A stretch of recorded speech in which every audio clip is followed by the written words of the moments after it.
के बहुत सारे रिसोर्सेज हैं, ओके। तो उसमें से कौन से ऐसे रिसोर्सेज है जिसमें से आपको एनर्जी मिलेगी, ये हमको पता होना चाहिए। If you are not aware about that sources of energy, how can you save that energy? तो सबसे पहले तो तुमको पता होना चाहिए कि रिसोर्सेज कौन से हैं जिनसे एनर्जी मिलती है। हमको जीने के लिए लगती है एनर्जी, yes. वो वाली। अगर वो रिसोर्सेज आपको पता चले तो उसको आप अच्छे से मैनेज कर सकते हैं, सेव कर सकते हैं। तो उसी के लिए ये एनर्जी रिसोर्सेज आपको पढ़नी है। तो सबसे पहले what is mean by resources, energy छोड़ो, what is mean by resources अपन देखते हैं। एनर्जी रिसोर्सेज में दो शब्द हैं, एक एनर्जी तो आपको पता है। What is resources? रिसोर्सेज मतलब are the thing we find in nature that can be used to meet our needs. मतलब आपकी ज़रूरतें पूरी करने के लिए जो भी चीज़ें नेचर में अवेलेबल है उनको क्या बोलेंगे अपन? रिसोर्सेज। भूख लगी? No sir. भूख लगी तो क्या खाएंगे? अच्छा, वो खाना। रिसोर्सेज है। प्यास लगी तो क्या पिएंगे? पानी। वो रिसोर्सेज है। जीने के लिए कौन सी हवा होगा? वो रिसोर्सेज है। समझ में आया? Yes. जो हमारी नीड को कंप्लीट करे। They include air, water, soil, plant, minerals and energy. These are essential for our survival as well as well-being of the planet. जिंदा रहने के लिए और प्लैनेट को अच्छा चलाने के लिए ये चीज़ों की ज़रूरत है। समझ में आएगा रिसोर्सेज? यानी हमको इस पृथ्वी पे जिंदा रहने के लिए जो भी चीज़ें लगने वाली है उनको अपन रिसोर्सेज बोलेंगे। जैसे एयर है, वाटर है, सॉइल है, प्लांट्स है, मिनरल्स है and energy. Okay, this is all comes under the resources. Next, तो रिसोर्सेज इतने सारे हैं, उनको हम कैसे ध्यान में रखें? तो रिसोर्सेज को हम क्लासिफाई करते हैं। क्लासिफिकेशन क्यों करते हैं आप बताओ? मेरे कॉलेज में बहुत सारे स्टूडेंट हैं, अगर किसी एक स्टूडेंट को पहचान करना है, उसकी आइडेंटिफिकेशन करना है, तो आप क्या पूछते हैं? उसकी ब्रांच। सीधी सी बात है। मतलब हमारे कॉलेज में स्टूडेंट को कैसे क्लासिफाई किया है? ब्रांच के हिसाब से। ब्रांच में कैसे क्लासिफाई किया है? ईयर के हिसाब से, first year, second year, third year. उसमें भी कैसे क्लासिफाइड और कर सकते हैं? कैटेगरी के हिसाब से। स्कॉलरशिप फॉर्म भरना है, यानी इतना डीप डाउन अपन क्लासिफिकेशन किसलिए करते हैं? एक बच्चे की आइडेंटिटी करने के लिए। वैसे इतने सारे रिसोर्सेज हैं दुनिया में, उनको भी अगर हमको क्लासिफाइड करेंगे तो हम ध्यान में रखेंगे कि कौन सा रिसोर्सेज किस कैटेगरी में आता है, तब वो अच्छे से बता सकते हैं। जैसे पहला कौन सा रिसोर्सेज है? नेचुरल। दूसरा मैन। दो तरह के रिसोर्सेज अपन मोस्टली देख सकते हैं। नेचुरल जो हमारे आने से पहले ही अवेलेबल थे पृथ्वी पे, अर्थ पे, और हम आने के बाद जिनको बनाए उनको क्या बोलेंगे? मैन। समझ में आया? दो तरह के रिसोर्सेज अपन देख रहे हैं।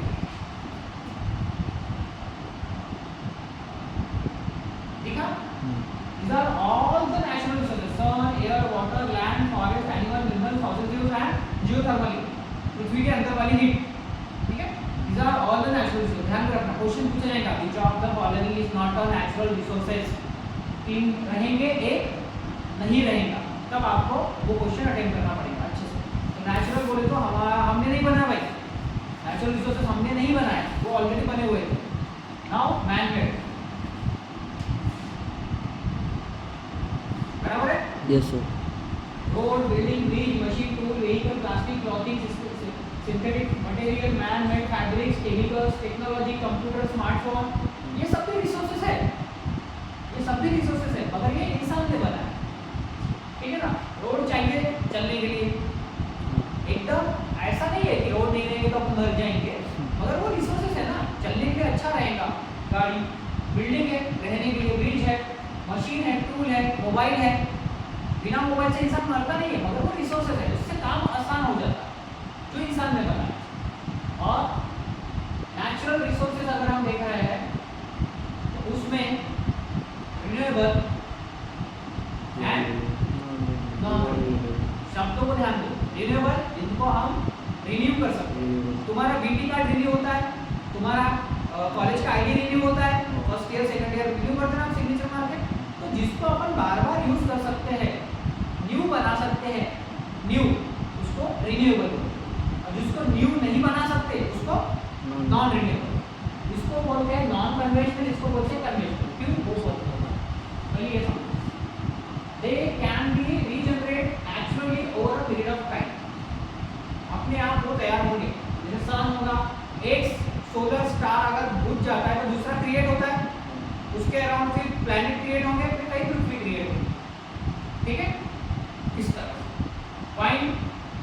टेम्परेचर डिफरेंस आया तो वाइन क्रिएट होती है, उसको अपन ने बनाया क्या, ये 10 बार वाइन तो हमेशा क्रिएट होती है। आपने देखा होगा अभी समर में अपने को लू लगती है, समर में इतना अपना एकदम एकदम हीट वेव्स, हवा हीट वेव्स आती है, ठीक है ना।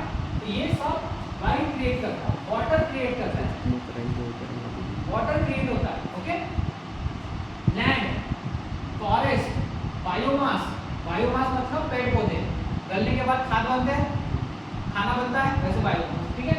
टाइडल्स मतलब लहरें, ठीक है।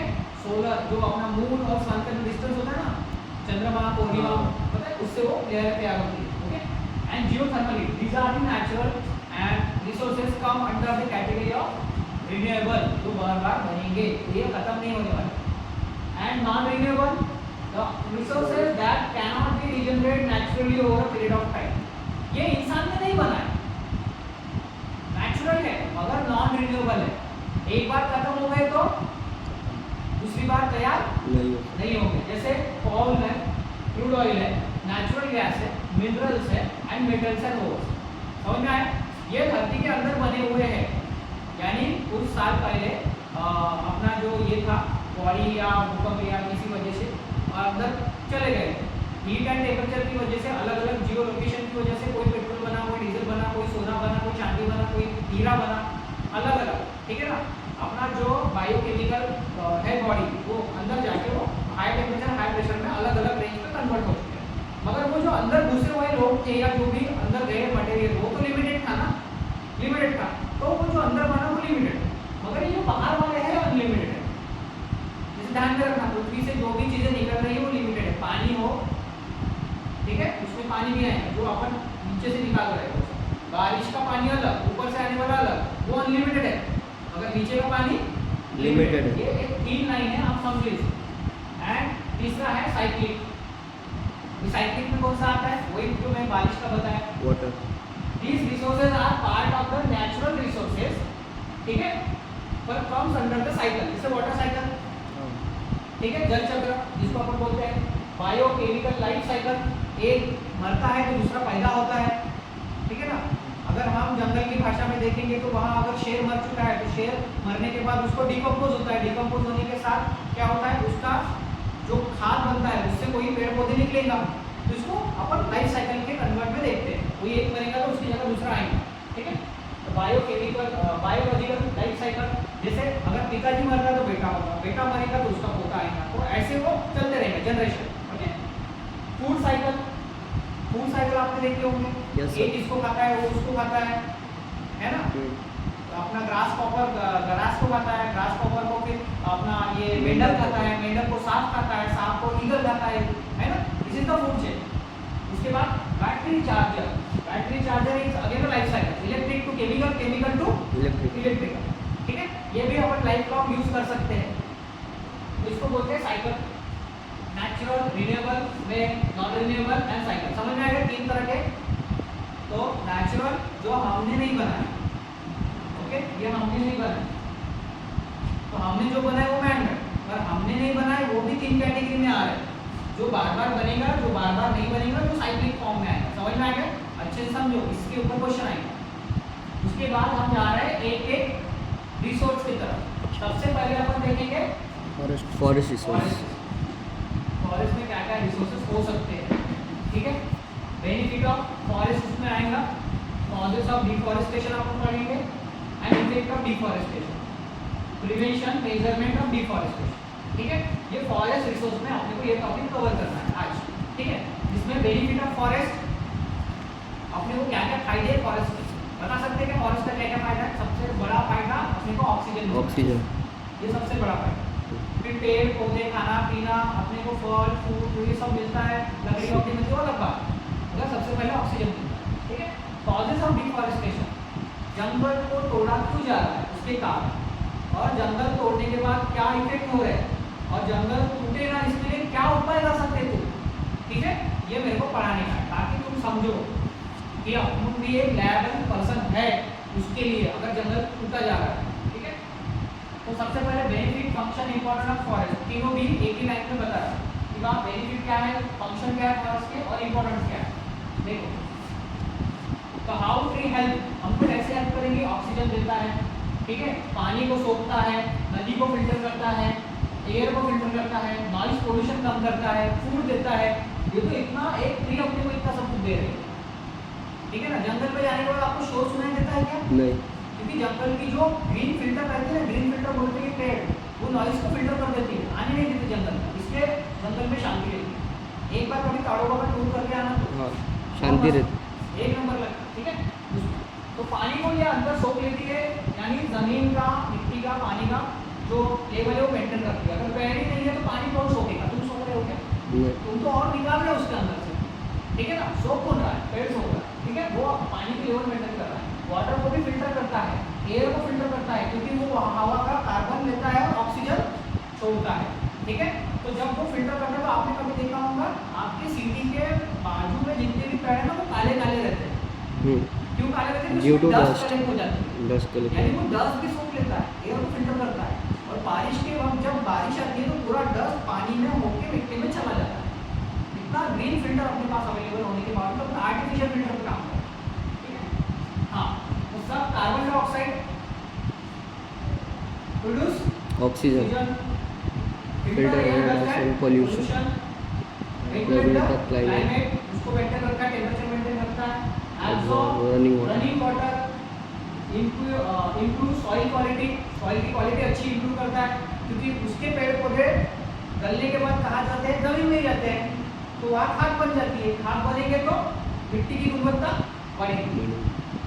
Prevent soil erosion, soil erosion मतलब अगर पेड़ ही नहीं है तो पेड़ मिट्टी को पकड़ के रखेगा क्या? नहीं, तो मिट्टी धीरे धीरे हवा के साथ बहती चली जाएगी। पेड़ है इसलिए वो मिट्टी को पकड़ के रखता है, उसके रूट्स जो रहते हैं, ठीक है। उसके बाद provide food and shelter, converse biodiversity.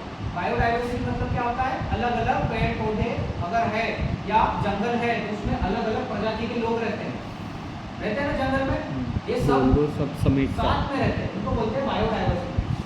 Life अलग अलग है, डाइवर्स है, मगर साथ में है, उसको बोलते हैं बायोडाइवर्सिटी। And provide medicine. इतना सब फायदा है अपने को फॉरेस्ट का। इसमें से कौन फायदा है कौन नहीं है क्वेश्चन पूछेगा, ठीक है। What are the advantage, what are the important, what are the benefits of forest among the following. तो 3 रहेंगे, एक नहीं रहेगा, या एक रहेगा 3 नहीं रहेंगे। मल्टीपल चॉइस क्वेश्चन नहीं, ये क्वेश्चन आएगा, ठीक है। तो ये सब मैंने रखा है, साथ में ये सब चीज़ें हैं कि ये सब फॉरेस्ट के फायदे हैं। Provide the enormous range of benefit to the earth, ठीक है। ओके, कॉजेस ऑफ डिफॉरेस्टेशन, ठीक है। तो देखो यहाँ कॉजेस ऑफ डिफॉरेस्टेशन लिखा गया है। एग्रीकल्चर एक्सपांशन, कम होगा। खेती कर रहा है तो जंगल काटो, खेती करो, क्योंकि गेहूँ धान वो लोगों को खाने को लग रहा है। पोल्यूशन, पॉपुलेशन बढ़ते जा रहा है तो ज़्यादा धान निकालना पड़ेगा, तो जंगल तोड़ने पड़ेंगे खेती करने को। तो ये भी एक रीज़न है एग्रीकल्चर एक्सपांशन। दूसरा टिम्बर एक्सट्रैक्शन, लकड़ा लग रहा है आपको तो जंगल तोड़ो। फायरवुड लग रहा है तो जंगल तोड़ो। घर शहर बनाना है तो जंगल तोड़ो। पॉपुलेशन की ग्रोथ हो रही है तो जंगल तोड़ो, क्योंकि इतना सब चीज़ लग रहा है। माइनिंग करना है तो जंगल तोड़ो। फॉरेस्ट की अगर फायर लगी बनवा जिसको बोलते जंगल में आग लगती है ना, तो जंगल करना। तो these are the reasons, 7 reason mostly यहाँ लिखा है जिसकी वजह से जंगल टूटते रहे हैं, जंगल तोड़े जा रहे हैं, जंगल की संख्या कम होती जा रही है, फॉरेस्ट की संख्या कम होती जा रही है, ठीक है। तो ये ध्यान में रखना, ये 7 है, इससे भी ज़्यादा आ सकते हैं। आपको बस अपना लॉजिक लगा के बताना है कि कौन सा रीजन है डिफॉरेस्टेशन का। जैसे मैंने बोला population growth is a reason of deforestation और नॉट, यस और नो, ट्रू और फॉल्स, क्वेश्चन आ सकता है यस इस तरह से। उसके बाद इफेक्ट ऑफ डिफॉरेस्टेशन, तो डिफॉरेस्टेशन की इफेक्ट क्या है बताओ। जैसे अगर जंगल टूटा जाएगा, ठीक है, जंगल टूट जाएगा, ठीक है, उसको तोड़े जाएंगे तो ग्रीन हाउस इफेक्ट बढ़ेगा, कार्बन एब्सॉर्ब नहीं होगा, कार्बन बढ़ते जाएगा, ग्रीन हाउस गैसेस बढ़ेगी, सॉइल इरोजन होगा, मिट्टी खिसती जाएंगी, निकलती जाएंगी, और कुछ समय के बाद मिट्टी नहीं रहेगी खेती करने के लिए या जंगल लगाने के लिए। Affect the ozone layer, right, oxygen ऊपर जाके O3 बनता है, जितना कम ऑक्सीजन बनेगा ओजोन लेयर कम होते जाएगा, क्योंकि कार्बन बढ़ते जा रहा है, ठीक है। उसके बाद एसिडिक ओशन, आपके जो समुद्र है वो एसिडिक होते जाएंगे, क्योंकि पानी आने के बाद सोखेगा कौन, फिल्टर कौन करेगा, पेड़ पौधे वही नहीं है तो सीधा सीधा पानी एसिडिक रेट समुद्र में चला जाएगा और फिर एसिड ओशनिक हो जाएगा, ठीक है, सॉरी ओशन आपका एसिडिक हो जाएगा उसके हिसाब से। उसके बाद अफेक्ट वाइल्ड लाइफ, आपकी वाइल्ड लाइफ को अफेक्ट करेगा, क्योंकि अगर जंगल ही नहीं है तो प्राणी रहेंगे क्या अंदर, पशु पक्षी रहेंगे क्या, आपके एनिमल्स रहेंगे क्या, उनको बाहर ही निकाल दिया तुमने तो फिर वो कहाँ आएंगे, सिटी में। फिर आपने सुना होगा आए दिन एक शेर ने एक बुढ़ी को उठा के लेके गया, एक बच्चे को उठा के लेके गया। आपने यहाँ सुना है कि देता है कारोबार को जंगल के वहाँ के आते हैं, क्योंकि आप उनके घर में घुसे हो, वो आपके घर में नहीं आया, आपने जंगल काटे हैं तो वो आएगा ही आपके घर में अभी, तो उसका जंगल बना के रखो तो वो नहीं आएगा। उसको खाने के एक बात है, उसको खाने के लिए अगर हरिन मिल रहा है तो आपको खाएगा क्या, वो उसको उगती है क्या सेल्फिश इंसान को खाना, नहीं ना, तो ऐसा नहीं रहता। उसका खाना अगर खत्म हो रहा है जस्ट बिकॉज ऑफ आपने जंगल खत्म कर दिया तो फिर वो आपको खाएगा ही, ठीक है।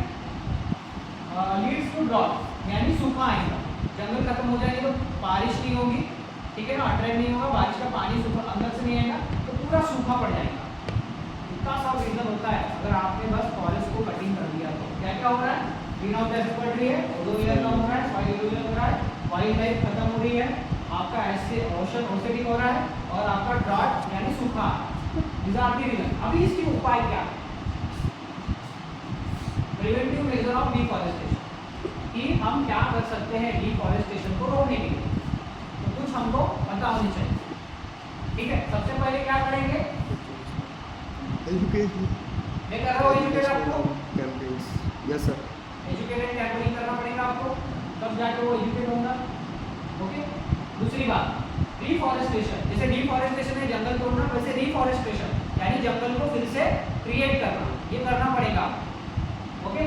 दूसरा रूल एंड रेगुलेशन, सर ये डिफॉरेस्टेशन मतलब होता है कि पेड़ों जंगल फिर से बनाना डिफॉरेस्टेशन, और डिफॉरेस्टेशन मतलब जंगल को तोड़ना। एफॉरेस्टेशन सर एफॉरेस्टेशन जो होता है ना, एफॉरेस्टेशन मतलब वो टर्म नहीं आती ज़्यादा कुछ, एफॉरेस्टेशन मतलब बिल्कुल जंगल ही नहीं। नहीं एफॉरेस्टेशन मीन्स के हम प्लांट लगा रहे हैं, डिफॉरेस्टेशन मतलब प्लांट लगाना, रिफॉरेस्टेशन मतलब के पेड़ को काटने से रोकना सर, माइट भी पड़ा था। अफॉरेस्टेशन ना, नहीं रिफॉरेस्टेशन मतलब कि हम पेड़ जो लगा रहे हैं उसको काटने से रोकना।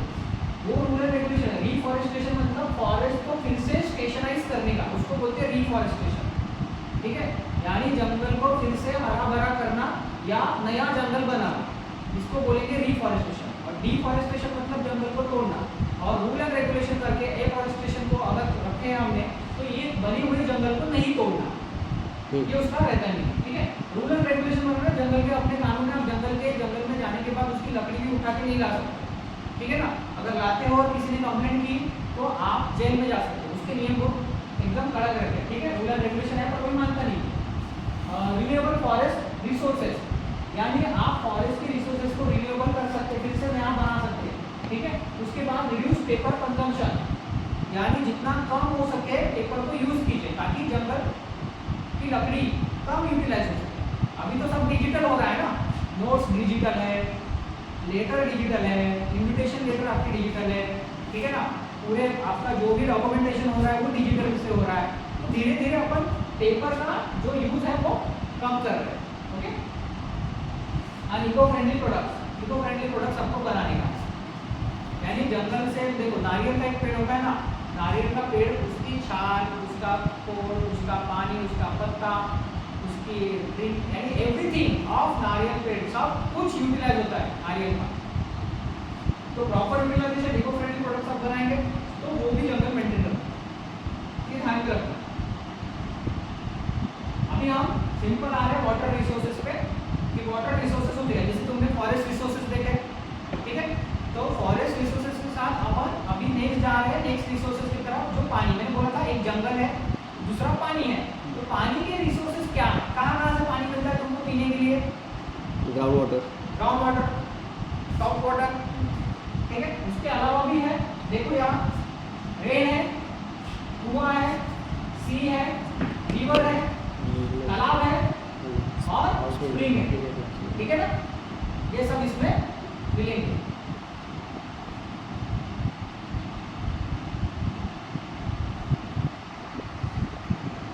ठीक है, सो these are the resources, water resources available in our nature, ठीक है, ये सब अपने आसपास में अवेलेबल रहते हैं वाटर रिसोर्स। हम इसका इफेक्टिव यूटिलाइज कर रहे हैं नहीं कर रहे हैं ये हमारे ऊपर डिपेंड करता है, ठीक है। हाँ, तो वाटर की जैसे फॉरेस्ट का बेनिफिट था, जैसे पानी का भी क्या बेनिफिट है, फंक्शन इंपॉर्टेंट से हम देख रहे हैं वाटर रिसोर्सेज। तो सबसे पहले why water is important to life, क्यों जरूरी है पानी? क्योंकि हमारा पूरा बॉडी, अगर हम अपनी सोचते हैं, क्योंकि इंसान पहले सेल्फिश है तो खुद के बारे में सोचते, तो बता रहा हूँ कि अपनी बॉडी का 70% पार्ट किससे बना है? वाटर से, पानी से, ठीक है। तो पानी इतना जरूरी है अपने को वाटर बैलेंस करने के लिए। अगर बॉडी का वाटर बैलेंस अगर बिगड़ गया ना तो हम इनबैलेंस हो जाते हैं, ठीक है। फिर बीपी बढ़ना, कम होना, या हमको बाकी जो बीमारी है वो सब यहाँ से चालू हो जाती है। पानी आपको मिनिमम 4 लीटर पीना है, मिनिमम। मैक्सिमम कितना भी ले सकते हैं दिन भर में। 4 बॉटल तो भी खत्म होती क्या आपकी? नहीं, तो उससे बीमारी चालू हो जाती है। अगर आप रेगुलर अच्छा पानी पी रहे हो, हेल्दी खाना खा रहे हो, तो आपको कोई भी बीमारी नहीं है, चाहे आपकी लाइफस्टाइल या आपका एटमॉस्फेयर कैसा भी हो, ठीक है। So water is very important to our life because water regulate the life cycle of the earth, ठीक है। पानी कूल करता है टेम्परेचर को, भाप बनती है, पानी गिरता है, ठीक है ना, उससे बारिश होती है। तो ये आपकी लाइफ साइकिल को रेगुलेट करता है। आपके बारिश ही नहीं होगी तो फिर आपके जो तालाब है, रिवर्स है, वो बहेंगे क्या? पानी पीने को मिलेगा क्या? खेती करने को मिलेगा क्या? नहीं। Human and animal need water for their survival and growth, बराबर है। एनिमल और ह्यूमन को पानी की बहुत ज़्यादा जरूरत है खुद को सर्वाइव करने के लिए, ग्रोथ करने के लिए। वैसे ही plant need water for the photosynthesis for making their own food, ठीक है ना। हमारे पेड़ पौधों को भी पानी की जरूरत है खाना बनाने के लिए, उनके खुद का, तब जाके हम उनकी पेड़ पौधों की पत्तियां अपन खा सकते हैं, ठीक है ना, या फल खा सकते हैं। अगर वही खाना नहीं बनेगा तो अपन क्या खाएंगे? And all aquatic animal need for their livelihood like fish and it's, जो भी पानी के अंदर रहने वाली प्रजाति है उनको तो पानी जरूरी है ना, नहीं तो वो मर जाएंगे। तो ये सब चीज़ें मैक्सिमम 4 पॉइंट अपन दिख रहे हैं। सबसे पहले लाइफ को, अर्थ के ऊपर लाइफ साइकिल चलाने के लिए हम खुद को पानी चाहिए, एनिमल और हम लोगों को, ठीक है। प्लांट को चाहिए और पानी में रहने वाले लोगों को चाहिए, ठीक है। इसलिए इंपॉर्टेंट है। वाटर कीप एटमॉस्फेयर कूल, और हमारा एटमॉस्फेयर वाटर के द्वारा कूल किया जाता है, ठंडा रखा जाता है, तो ये फायर का गोला बन जाएगा, ठीक है। यूज ऑफ वाटर, वाटर कहाँ कहाँ यूज होता है? बेनिफिट तो मैंने बता दिया। यूज ऑफ वाटर ड्रिंकिंग के लिए, aquatic life, swimming, fountain, industry, planting, construction, bathing, नहाने के लिए, क्लीनिंग द फ्लोर, पोछने के लिए, धोने के लिए, उसके बाद कुकिंग के लिए, वॉशिंग के लिए और फार्मिंग के लिए, बराबर है। ये सभी जगह पानी यूज होता है। अभी तुमको ध्यान में नहीं है पानी कहाँ कहाँ यूज होता है। अगर मैं पूछूंगा पानी कहाँ है तो कोई बताएगा नहीं पानी कहाँ यूज होता है। सवेरे उठने से शाम को धोने के बाद सब जगह पानी यूज होता है। तुमको तब पानी की इंपॉर्टेंस पता चलेगी जब तुम्हारे घर में 2 दिन पानी नहीं रहेगा, समझा? 2 दिन अगर तुम्हारे घर में पानी नहीं है तो तुम पैनिक हो जाओगे कि हाँ खाएंगे क्या, पिएंगे क्या, धोएंगे क्या, ये सब चीज़ें उसमें रहेंगी। तभी वो बताए जब चीज़ें अवेलेबल है ना तब उसका इंपॉर्टेंस नहीं रहता। इंपॉर्टेंस तभी आता है जब कोई चीज़ हमारे पास अवेलेबल नहीं है। वैसे ही इंसान का रहता है, जब कोई इंसान आपके साथ अवेलेबल है तब उसका इंपॉर्टेंट नहीं है। इंपॉर्टेंट कब होता है? उसके मरने के बाद। पिताजी मर गए, माताजी मर गई, तो उसका इंपॉर्टेंस तब अपने को पता चलता है। जब तक वो अपने साथ है हम उसको गालियाँ देते रहेंगे, ठीक है। तो जो चीज़ों को हम जिंदा है, जिन चीज़ों की वजह से हम बन रहे हैं, जो हमको पढ़ा रहे हैं, लिखा रहे हैं, उनका इंपॉर्टेंस करना बहुत ज़रूरी होता है, ठीक है। तो यूज़ ऑफ वाटर गाँव में भी यूज होता है, बात करने के लिए, वॉशिंग करने के लिए, कुक करने के लिए, ड्रिंक करने के लिए, ये सब चीज़ें देखते हैं हम, ठीक है। तो इफेक्ट ऑफ वाटर डिप्लेशन, अगर वाटर ज़्यादा कंज्यूम करेंगे तो पानी का स्तर कैसे हो जाएगा? कम हो जाएगा। In that situation we have to face the problem. तो उनके रीज़न क्या है पानी का स्तर कम होने के? जैसे फॉरेस्ट कट रहे थे तो मैंने उनको रीज़न बताया, पॉपुलेशन ग्रोथ हो रही है, डिफॉरेस्टेशन हो रहा है, इन सब चीज़ें के मैंने रीज़न बताया। तो इसके रीज़न क्या है? It disturb the life of cycle of the अर्थ। अगर पानी कम हो जाएगा तो हमारी लाइफ साइकिल खराब हो जाएगी, ठीक है। It reduce the water level, वो वाटर लेवल को क्या कर देगा? कम कर देगा। उसके बाद no water is available for human and animal, रहेगा क्या पीने के लिए? नहीं रहेगा। उसके बाद it impact the agriculture life, creating food security problem. देखो मर जाएंगे। अगर पानी नहीं रहेगा तो फूड सिक्योरिटी प्रॉब्लम रहेगा, खाना नहीं मिलेगा आपको।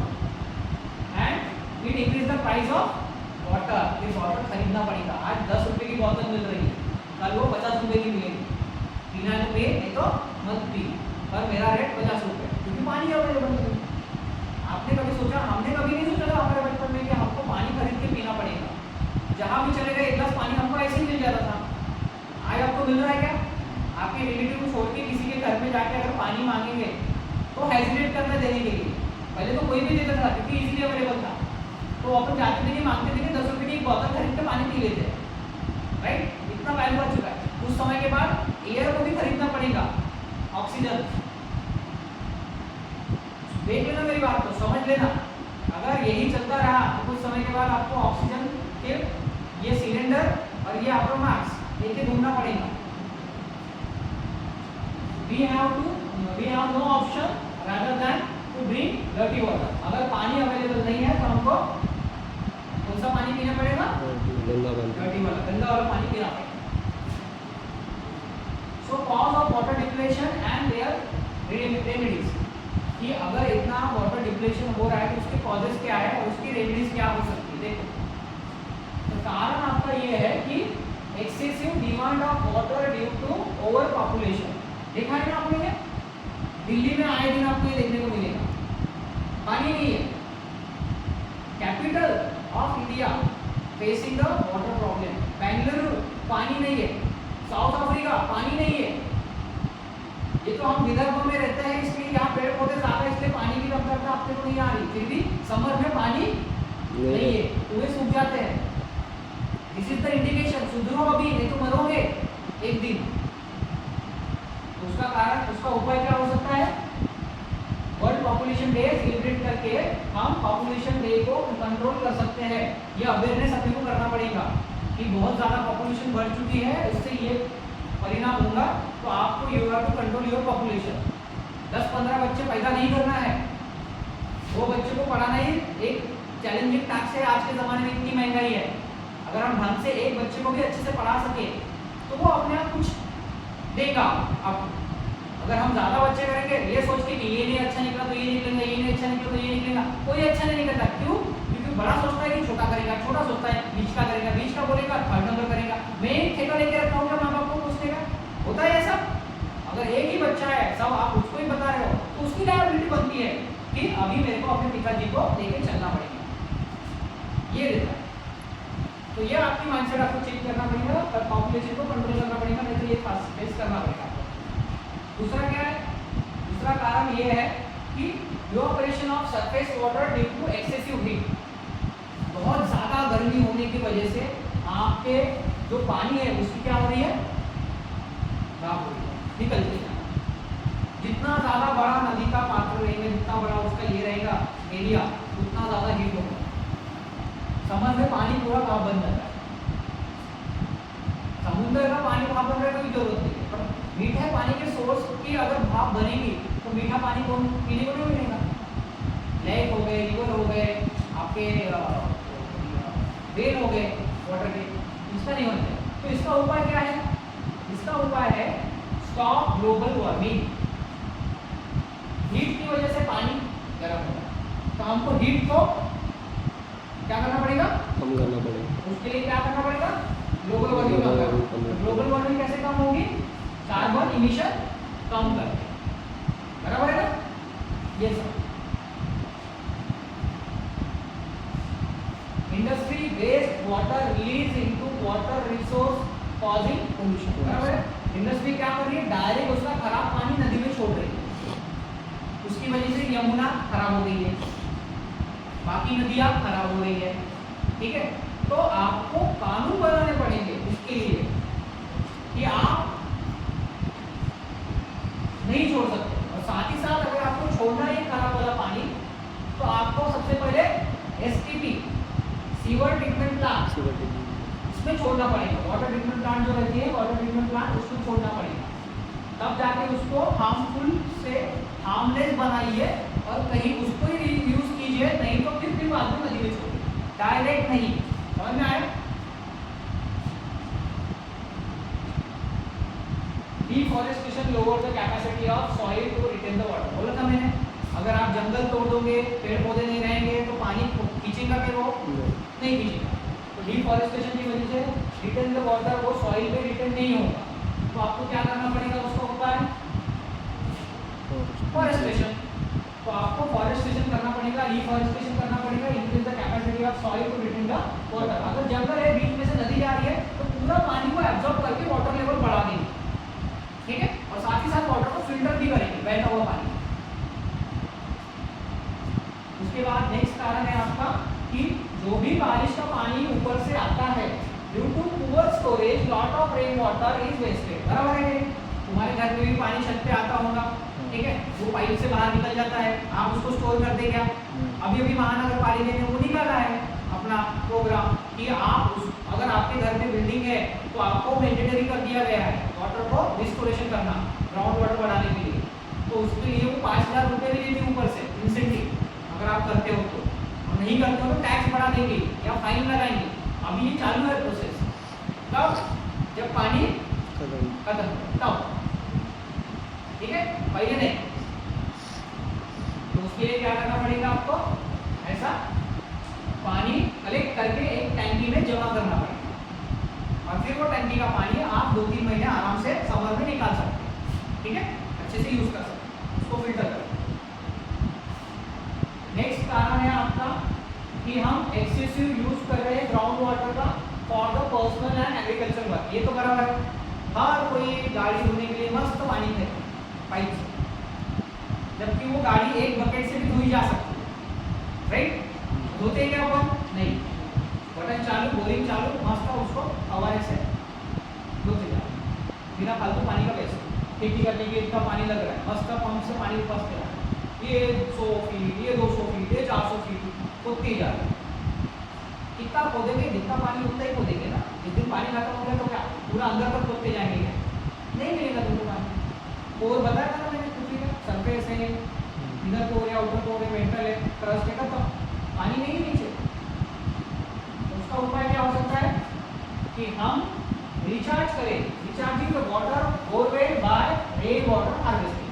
तो आपका जो यहाँ से खुदाई हुआ रहता है ना, जहाँ से पानी खींच रहे हो, तो विंटर में रेनी और सीजन में जितना भी पानी आ रहा है वो कहाँ डालेंगे? रिचार्ज। वही पंप है, वो पंप का जो बोरवेल रहता है ना उसमें डालेंगे सभी जगह। उससे क्या हो जाएगा? वो एरिया का ग्राउंड वाटर क्या हो जाएगा? चार्ज हो जाएगा। यानी आप पानी बारिश में अगर स्टोर नहीं कर सकते तो कम से कम उसको डंप तो कीजिए अंदर, वो अच्छे से चला जाएगा, ठीक है। बोरिंग के साइड में आप छोड़ देंगे ना तो चला जाएगा। So the 5 R of water conservation, there are हम देखे उस समय जैसे 5 R दिए थे, रिड्यूस, रीयूज, रिकवर एंड ये वाला, तो वैसे ही हम ये 5 R वाटर का कंजर्वेशन करने के लिए कर सकते हैं। जैसे रिड्यूस वाटर वेस्टेज, पानी का दुरुपयोग कम करो, जितना जरूरत है उतना यूज करो। दिन भर हम 10 बार हाथ धो रहे हैं, कुछ नहीं हुआ तो भी धो रहे हैं, वॉशिंग मशीन में 12-12, 15-15 बाल्टी यूज कर रहे हैं, तो this is not a good practice. Use करते समय ये सोचो कि इसको हम अगर प्रॉपर यूज करेंगे तो भविष्य में पानी पीने को रहेगा। तो मैं तो एक बात बोला, पानी पीने को ही नहीं रहेगा तो बाकी पानी से नहाएंगे क्या? तुम्हारे घर में अगर दिन भर में बस 2 बकेट पानी दिया जाएगा, मान लो ऐसी सिचुएशन आ रही है, तो 2 बकेट का क्या करोगे? बस पानी पीने के लिए यूज करो, ना धोना है, ना कपड़े धोना है, ना नहाना है, कुछ नहीं करना है। 2 bucket we have to maintain for all day for a drink, बराबर? तब तुमको पानी की अहमियत पता चलेगी। आज तो तुम मस्त शावर से आधा घंटा नहा रहे हो। यूज वाटर, जो पानी तुमने यूज किया है उसको रीयूज करते जाओ, ठीक है। उसके बाद recharge to ground water, use करने के बाद भी अगर कुछ पानी है तो वो पानी को, एक्स्ट्रा पानी को कहाँ डालो? Ground water. Recycle waste water, जो आपके कपड़े धोने वाला या आपके सीवेज वाटर जो है आपका पूरा, उसको क्या करो? रिसाइकल करो, है ना। प्लांट, रिसाइकल प्लांट, आजम गार्डन में प्लांट है वो आपका जो भी टॉयलेट का जो रहता है वेस्ट वाटर, वो उसको रिसाइकल करके उसमें से एनर्जी बाहर निकालते, बायोगैस अलग निकालते, खाद अलग निकालते और उस पानी को बेचते हो इस तरह।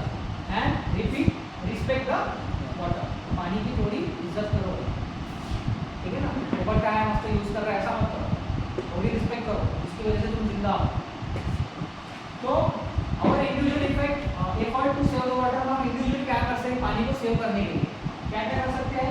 एक शॉर्ट शावर, थोड़ा ही समय नहाने का, एकदम नहीं पानी चालू किया खत्म, नहा लेने का फिर से चालू करने का बंद कर देना, नहीं तो मस्त चालू है जैसे साबुन लगा रहे हो शावर चालू है, ऐसा नहीं होने का, ठीक है। Check regularly for leak at the home, अगर कहीं आपका कोई पाइप लीक है, कोई टैप लीक है तो उसको रेगुलरली चेक कियो और उसको रिपेयर करो। घर पे कर सकते हैं आप आसानी से। Collect the rain water to reuse, rain water को कलेक्ट करो उसको यूज करने के लिए। Turn off the water rain brushing teeth, नहीं तो वॉश आपका हाथ चालू धोने वाला चालू कर दिया या ब्रश करने वाला, कब तक आप हाथ धो रहे हो और नल चालू ही है, बराबर है। हाथ गीला करो, बंद करो, साबुन धो अच्छे से धो, 1 नहीं 2 मिनट 10 मिनट घिसो अपने हाथ, फिर चालू करो फिर धो, तो 2-2 मिनट तक नल चालू, ठीक है ना। वही टैप से पानी आते रहता। रीयूज एक्स्ट्रा वाटर, तो एक्स्ट्रा वाटर अगर आपके पास है उसको रीयूज करो, एक्स्ट्रा वाटर को फिर से रन द फुल्ली लोडेड। अगर वॉशिंग मशीन आपको यूज करना है तो 2-2 कपड़े उसमें मत धो, क्योंकि वॉशिंग मशीन का कैसा ऑटोमेटिक वाली पूरा पानी लेने के बाद ही चालू होती है, तो पहले पूरे हफ्ते के कपड़े जमा कर लो फिर बाद में धो लो, समझ में आया। या डेली तुम्हारे घर में अगर एक हफ्ते का कपड़ा धोना जा रहा है 14 kg या 15 kg जो भी इसकी कैपेसिटी है, वो पूरा कपड़ा कलेक्ट हो रहा है तब उसको यूज करेंगे, नहीं तो मेरी 2 कपड़े धोने का लगाए वॉशिंग मशीन में, उसके 2 धोने के लगाए वॉशिंग मशीन, ऐसा मत करना, ठीक है। Don't use the toilet as a यानी जो टॉयलेट का है यूज, यानी उसको अपन टॉयलेट की तरह यूज करेंगे। जैसे फॉर एग्जांपल अभी तो जो टॉयलेट का फ्लश है ना वो 2 कंपार्टमेंट में आता है, अगर आप उसमें बाथरूम कर रहे हो तो 4 लीटर पानी जाएगा, अगर आप उसमें टॉयलेट कर रहे हो तो 8 लीटर पानी जाएगा। ऐसे 2 बटन दिए है उसमें। पहले क्या होता था कि अगर आप बाथरूम करने भी गए तो आप पूरा फ्लश खाली कर देते थे, उसमें बहुत सारा पानी वेस्ट हो जाता। तो अपन क्या करेंगे, ऐसे कपबोर्ड लगाएंगे या ऐसे फ्लास्क लगाएंगे जिसमें बाथरूम के लिए अलग बटन है और टॉयलेट के लिए अलग बटन है, ठीक है। नहीं तो क्योंकि अपन अगर बाथरूम करते तो ज़्यादा पानी की जरूरत है, 1-2 डब्बे डाल तो भी चले, 4 लीटर पानी है 4 डब्बे, 8 लीटर पानी यानी 8 डब्बे बड़े वाले, तो वेस्ट हो जाता है, ऐसा नहीं होना चाहिए। And use eco friendly cleaning chemicals, तो पानी आप यूज कर रहे हो तो केमिकल्स जो आप यूज कर रहे हो इको फ्रेंडली यूज करो, नहीं तो ब्लीचिंग पाउडर यूज कर रहे हैं आप, आज साबुन यूज कर रहे हैं तो उससे क्या हो जाता है आपका पानी फिर से खराब हो जाता है। तो अगर इको फ्रेंडली केमिकल यूज करेंगे तो पानी में वो इको फ्रेंडली केमिकल जाएंगे तो भी पानी रिकवर हो सकता है, मगर एकदम हार्मफुल केमिकल अगर पानी में चले जाएंगे, नदी में चले जाएंगे तो पानी पीने लायक रहेगा क्या, नहीं रहेगा। तो ये हम अपन कर सकते हैं, हम लोग कर सकते हैं अपने लेवल पर, ठीक है। Different type of land font, यानी लैंड के जो है वो बाद में देखेंगे अपन। तो ये अपना individual effort of save water मैंने आपको बताया कि हम अपने लेवल पे क्या क्या कर सकते हैं, ठीक है।